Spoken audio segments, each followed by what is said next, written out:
we kind of mentioned, your dominance on special teams in a year where like there's been a lot of scrutiny with the special teams. You've been one of the bright spots that, you got a nickname in the Chiefs Kingdom fan base, and Nasty Nas now. I don't know if you know that. No, I Nasty didn't know that. No, that's pretty cool. It's cool. And like, I think you have a tackle in each of the last 5 games, and then this past Saturday you down the punt again. I pointed at the screen. I was like, "There's our guy Nazeeh." Like, and obviously you were drafted, being the secondary. You mentioned that all rookies, outside of quarterbacks, they play in special teams. But what do you think you've learned on special teams that can carry over to when you do get your shot on the defense at some point here? I learned it's all a mentality. You know what I'm saying? It's your want to, it's your will. I mean, at the end of the day, I still got a job to do. I may like some people may not like it, but I don't care. I love it because I'm still playing football. I still get to practice, and I'm still on that field. There's something about being in that on that field in front of that crowd. You get an adrenaline rush.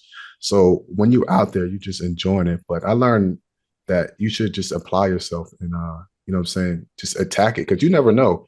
Somebody can go down. It's a long season. This is the longest season I ever played in my life. And if you got people getting banged up, I was banged up myself midway through the season. I had to play through injuries and stuff like that. So it's just going out there showing coaches that they can trust you, especially as rookies.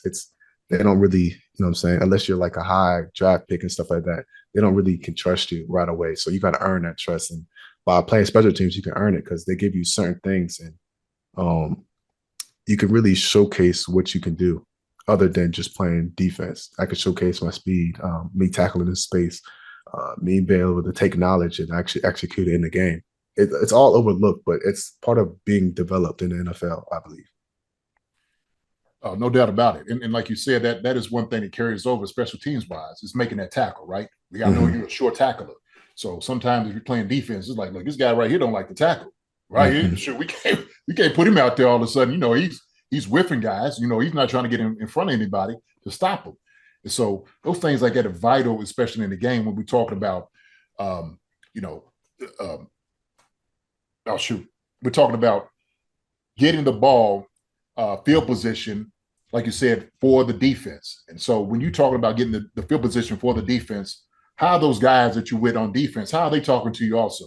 Oh, they turned. My other Fab Five rookie DBs, they turned. They always happy for me to make a play because, you know what I'm saying, opportunity. They know I always been wanting an opportunity to showcase what I can do. And I got that chance, and they the biggest supporters I got. Because, you go in there, you see those guys get talked about from the media and stuff like that. They always talk about the 4, but they always forget there's a 5th person. And they always bring me up. You know what I'm saying? It could be hard. I mean, I try not to look at the media much because at the end of the day, people don't know what's going on inside that building. So, but the rookies, man, they'll uphold you and just keep you going. So a big shout out to them because if it wasn't for them, man, it'd have been hard. You know what I'm saying? Because I feel like you overlooked, but in reality, you're not. You know what I'm saying? It's just it wasn't the right timing yet, and it became the right timing whenever I got my opportunity. I'm gonna tell you of a guy. And this is kind of like the encouraging word I'm gonna give you. We had a guy that I played with named Gary Steels. Gary Steels made a Pro Bowl. He wasn't a gunner. He was an inside guy, maybe a tackle. He was a wing guy on kickoff return. G Steels made the Pro Bowl, I think 3 or 4 years in a row. And his name became synonymous that, once you become, and I'm telling you how that space, when you could create that, where you become valuable, you create value for yourself. When you go to the Pro Bowl, people are looking at you, they are seeking you out. Teams gotta find a guy. You understand? So G Steels was outside linebacker, defensive end / kind of undersized dude. But the thing is, he played for a number of years. You know why?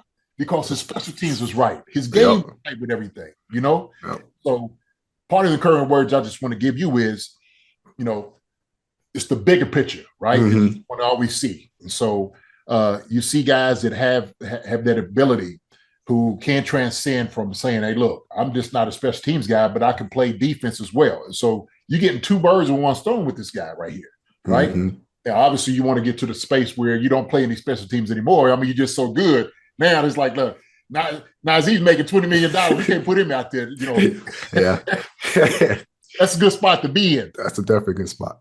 Yeah, but also too, when I'm saying G Fields went to the Pro Bowl, he was making that money, and he was being benefited from what he was doing out there on the field. And so I'm just going to tell you, man, just encourage you.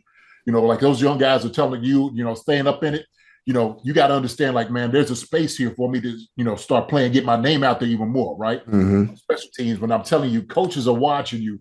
They're watching every aspect of what you do, not just on defense. Like if you're not getting a whole lot of plays on that, but special teams wise, if your name keeps coming up, I'm telling you, they are writing your name down all around the league, man. And so we say this, like, anytime you're performing for 31 other teams. That's the reality of it, right? And so just keep that up, man. Keep that up, and just keep telling your boys, keep encouraging. Hi, everybody. Thanks for watching. Subscribe here to get the latest from the show. Also, be sure to check out the best clips from Chief Concerns. And if you prefer to listen to the show, subscribe and follow us on Apple Podcasts, Spotify, and anywhere else you get your podcasts.